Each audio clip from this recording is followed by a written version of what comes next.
बिस्मिल्लाहिर्रहमानिर्रहीम। अस्सलाम वालेकुम। कैसे हैं आप सब?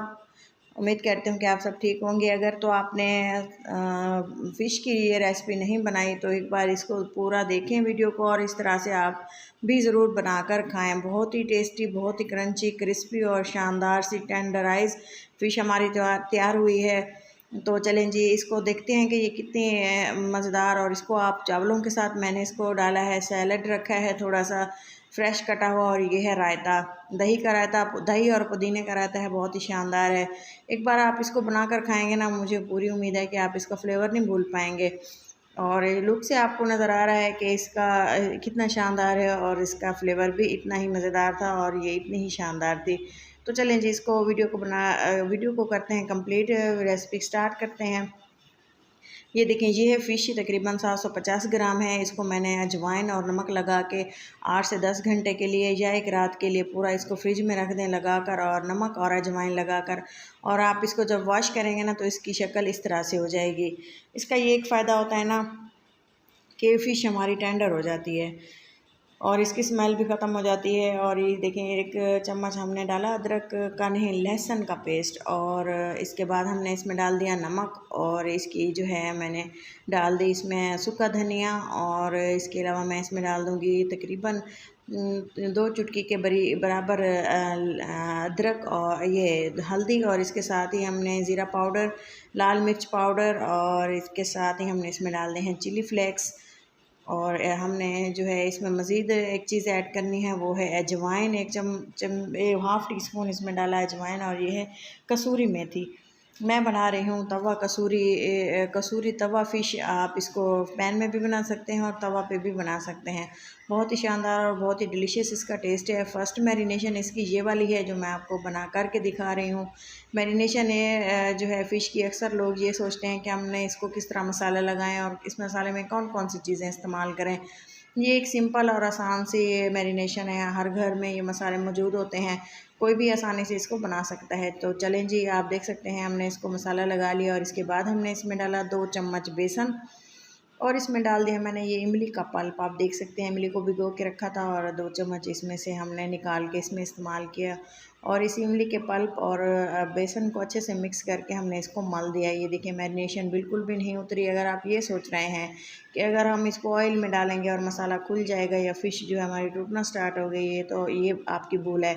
जो हमने इसको नमक और अजवाइन लगा के रखी थी ना, तो उससे जो है मछली बिल्कुल भी नहीं खुलती, और जो हमने इसमें बेसन डाला है तो इससे भी जो है मसाला बिल्कुल भी नहीं ऑयल उतर के ऑयल में आता, और बहुत ही शानदार से हमारी फ़िश तैयार हो जाती है।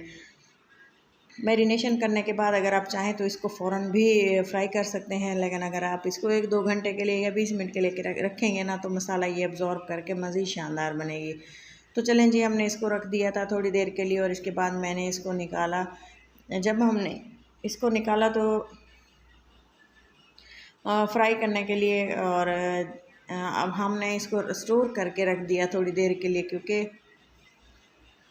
स्टोर करने के लिए आप एक बर्तन लें, एयर टाइट कंटेनर हो या कोई घर में ही कोई प्लेट्स वगैरह हो, उससे कवर कर दें, या इसी बाउल में आप रख के कवर लगा दें। आप इसको 1 महीने बाद, 15 दिन बाद, या अचानक मेहमान आ जाते हैं तो आपको मुश्किल पेश आती हुई, तो इस तरह से वर्किंग वूमेन्स होती हैं जिनको मसला होता है कि अचानक एकदम से मेहमान आ जाए, बना नहीं सकती, और बाहर से बहुत महंगी हम मंगवाते हैं। तो इसके लिए है कि आप एक साथ ये तमाम चीज़ें मैरिनेट करके इस तरह से रख सकती हैं, और जब आपका दिल चाहे तो आप इसको बना सकते हैं। तो मैंने इसको रख दिया था, क्योंकि मैं इसको कुछ दिन बाद बनाना चाहती थी। और आप देख सकते हैं कि इस तरह के ढक्कन वाले बर्तन में मैंने इसको रखा, और आप देखें कुछ दिन बाद मैंने इसको निकाला। ये देखें, आप फ़ौरन भी इसको बना सकते हैं, लेकिन इसको फ्रिज में रख दिया था, और आप देख सकते हैं इसकी मैरिनेशन कितनी अच्छी से हो चुकी है।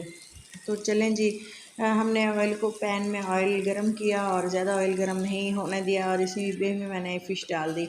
और अगर आप चाहें तो इसको तवे पे भी बना सकते हैं कम ऑयल में, और इसी मसाले के साथ अगर आप चाहें तो इसको स्टीम भी कर सकते हैं। मैरिनेशन सेम रहेगी। बहुत ही शानदार और बहुत ही डिलीशियस सी फ़िश। चावलों के साथ तो शानदार था इसका फ्लेवर, वैसे भी ये बहुत ही ज़्यादा टेस्टी थी। उम्मीद करती हूँ कि आपको वीडियो ज़रूर पसंद आ रही होगी। पसंद आने की सूरत में चैनल को लाइक और वीडियो को लाइक कर दें, चैनल को सब्सक्राइब कर दें, और इसको शेयर करना मत भूलें। ये देखें जी, कितनी शानदार फ़िश है। लुक से आपको अंदाज़ा हो रहा होगा कि इसका टेस्ट कितना शानदार होगा। जो हमने इसमें इमली का पल्प डाला है ना, इससे फ़िश का जो मज़ा है वो दोबाला हो जाता है। तो अगर आप चाहें तो इसमें नींबू का रस भी डाल सकते हैं। तो मेरे पास नींबू नहीं थे, इमली का इस्तेमाल किए है। एक यूनिक चीज़ हो गई है, आप भी ट्राई करें। इसको रायते के साथ, चटनी के साथ, चावलों के साथ, नान के साथ और चावलों के साथ तो बहुत ही ज़्यादा टेस्टफुल लगती है। उम्मीद करती हूँ कि आप वीडियो पे नए हैं तो वीडियो को पूरा देखेंगे और चैनल को सब्सक्राइब करते जाएंगे। बेल आइकन लाजमी दबाइएगा ताकि मेरी हर आने वाली वीडियो आपको टाइम से मिल सके। वीडियो को स्टेप बाय स्टेप तमाम जो हैं पूरे कंप्लीट आपके साथ शेयर किया है, कोई भी स्किप नहीं किया पार्ट। तो उम्मीद है कि मैं ये चाहती हूँ कि कोई भी इंसान अगर पहली ही बार में वीडियो देख रहा है और अगर फ़िश बनाना उनको उसको नहीं आती और वो पहली बार बना रहा है ना, तो उसकी फ़िश इतनी शानदार बनेगी। मेरे तरीके से अगर आप बना के देखेंगे ना तो बहुत ही शानदार और यमी सी फ़िश तैयार होगी। तो चलें जी, ये देखें फ़िश अच्छे से रेडी हो चुकी है। इसको फ्राई करने का टाइम है तकरीबन 10 से 12 मिनट के लिए। अगर आप इसको 8 मिनट के लिए भी फ्राई करते हैं ना, हल्की आंच रखनी है, बिल्कुल आंच बिल्कुल हल्की रखनी है, तेज़ आंच नहीं रखनी। तो आपकी फ़िश बिल्कुल क्रिस्पी और शानदार बन के तैयार होगी। अगर तो आप इसको तवे पे बनाएंगे ना, तवे पे ऑयल डाल के फ़िश डाल के आप ऊपर से कवर लगा दीजिएगा।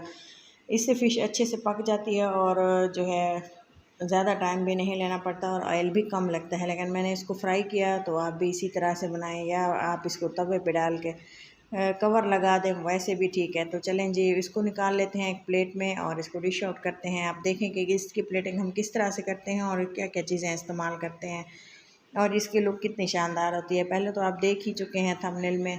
तो इसमें मैंने नींबू का इस्तेमाल किया, टमाटो का, मूली का और खीरे का। प्याज का इस्तेमाल आप करना चाहें तो आपकी मर्ज़ी है।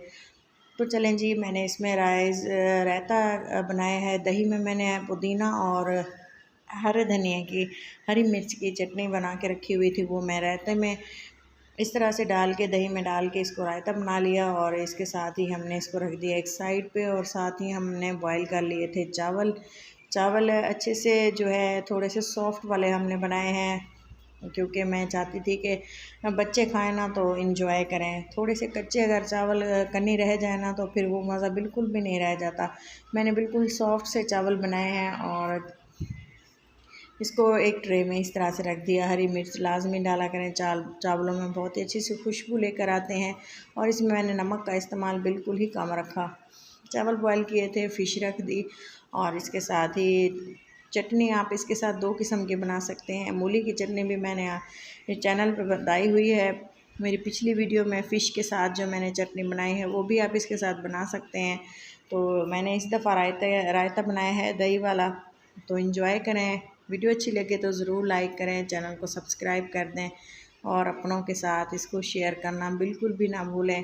आपको ये देखें फ़िश दिखाती हूँ कि कितनी क्रिस्पी और कितनी शानदार है। आपका इसको टेस्ट नहीं करेंगे तब तक